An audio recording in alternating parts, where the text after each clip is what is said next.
गटामध्ये आज तुम्ही फिरत आहात, घर टू घर घेत आहात, कसा प्रतिसाद मिळतोय तुम्हाला? नमस्कार, मी सोनाली स्वप्नील बंडगर, भिगवण शेटफळ गटामधून जिल्हा परिषदेसाठी अपक्ष उमेदवार आहे आणि माझं चिन्ह आहे कब्बशी. आज शेवटचा दिवस आहे प्रचारासाठी, तर लोकांचा खूप छान प्रतिसाद मिळत आहे. लोकांना आता नवीन चेहरा पाहिजे आणि त्यात आम्ही तरुण आहे, त्यामुळे आम्ही त्यांचे नक्कीच सगळे प्रश्न सोडवणार आहे. सगळे लोक आम्हाला चांगला प्रतिसाद देत आहेत. सकाळी राष्ट्रवादी काँग्रेस पक्षाची एक प्रचार फेरी भिगवण शहरामध्ये फिरत होती. त्यातील काही लोक असे सुप्त लाट आहे म्हणतात की कबशीची सुप्त लाट आहे आणि कबशीच्या बाजूने चांगला निकाल मिळणार आहे आणि आम्ही सुद्धा फिरतोय घड्याळाकडे, पण मतदान आम्ही कबशीला करणार. नेमकी काय किंवा केली तुमच्या मिस्टरांनी?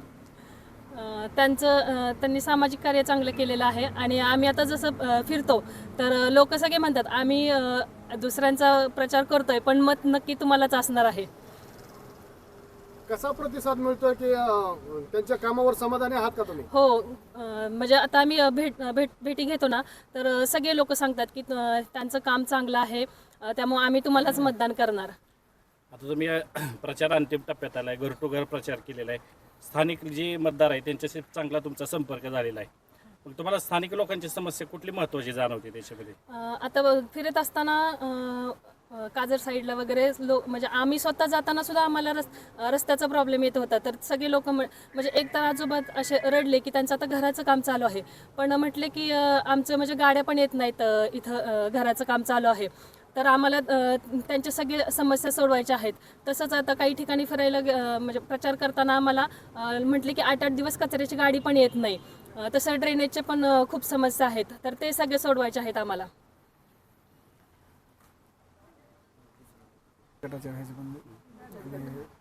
आपण पाहतोय की बाकीच्या पक्षांचं सुद्धा विजन की रस्ते, आरोग्य, पाणी, वीज ह्याच्यावरती आहे, पण तुमचं असं काही यांच्यापेक्षा वेगळं विजन आहे की बाबा तुम्ही मतदारांना आकर्षित करू शकता त्याद्वारे?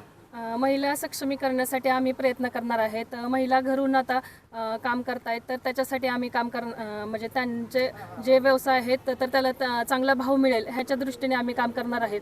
तसंच आपण आता बघतो की छोटी मुलगी पण सुरक्षित नाही आहे, तर शाळेमध्येच आपण असं त्यांना गुड टच, बॅड टच किंवा असं स्वतःच्या संरक्षणासाठी काय करता येईल त्याच्या दृष्टीने आम्ही काम करणार आहे जिल्हा परिषद शाळेमध्ये पण.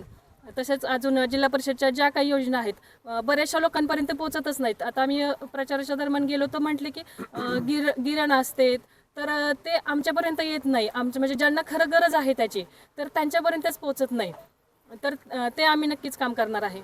तुम्हाला काय वाटलं नाही की बाबा आपण पंचायत समितीसाठी उभा राहावं, जिल्हा परिषदच का निवडली? आम्ही लोकांचे प्रश्न सोडवू शकतो, आम्हाला माहिती आहे, त्याच्यामुळे आम्ही जिल्हा परिषद निवडली. म्हणजे लोक बरेच आहेत जिल्हा परिषद सदस्य, पण आम्ही फिरताना असं खूप प्रश्न जाणवले की एवढ्या 5-6 वर्षात नाही त्यांच्याकडून काम झालं, तर आम्हाला त्यांचे सगळे समस्या सोडवायच्या आहेत.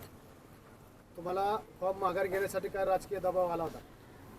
हो, आला होता, पण म्हणजे आम्हाला लोकांचा प्रतिसाद चांगला होता आणि आम्हाला विश्वास होता की विजय आमचाच होणार आहे, त्याच्यामुळे आम्ही फॉर्म माघार घेतला नाही. राजकीय वर्तुळात अशी बी एक चर्चा होती की एका पक्षाच्या म्हणजे जे काही नेते मंडळी होते त्या नेते मंडळींकडून तुम्हाला जास्त पसंती होती, परंतु अंतिम टप्प्यात काय असं झालं की तुम्हाला तिथून उमेदवारी मिळाली नाही?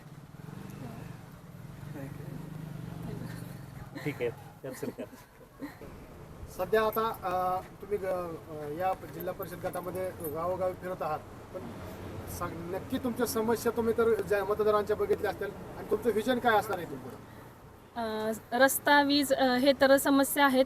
तसं पण आपण बघितलं की महिला एवढं म्हणजे 3-4 महिन्याने आपलं हेल्थ चेकअप करणं, एवढं म्हणजे कामाच्या ह्याच्यात लोक नाही तेवढं लक्ष देत. तर आम्ही असे वेगवेगळे शिबिर भरवणार आहे जेणेकरून प्रत्येकजण आपलं चेकअप करून घेईल, त्याचा त्यांना फायदाच होईल. स्वप्नील दादांचा स्वभाव पाहता तरुण वर्ग आणि मतदार आकर्षिला जातोय त्यांच्याकडे, तर उद्या तुम्ही जर निवडून आलात तर त्यांचा हस्तक्षेप होईल काय तुमच्या कामकाजामध्ये? नक्कीच नाही. त्यांची ओळख वेगळी आहे, माझी ओळख वेगळी आहे, त्यामुळं मी निवडून आल्यानंतर माझं काम मी स्वतःच करणार आहे आणि मी सगळ्या लोकांच्या समस्या सोडवणार आहे.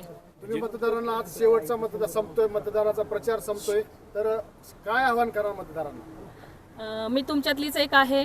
मी सगळे प्रश्न तुमच्यासारखे अनुभवलेले आहेत, तरी तुम्ही मला कब्बशी समोरील बटन दाबून प्रचंड बहुमताने विजय करा.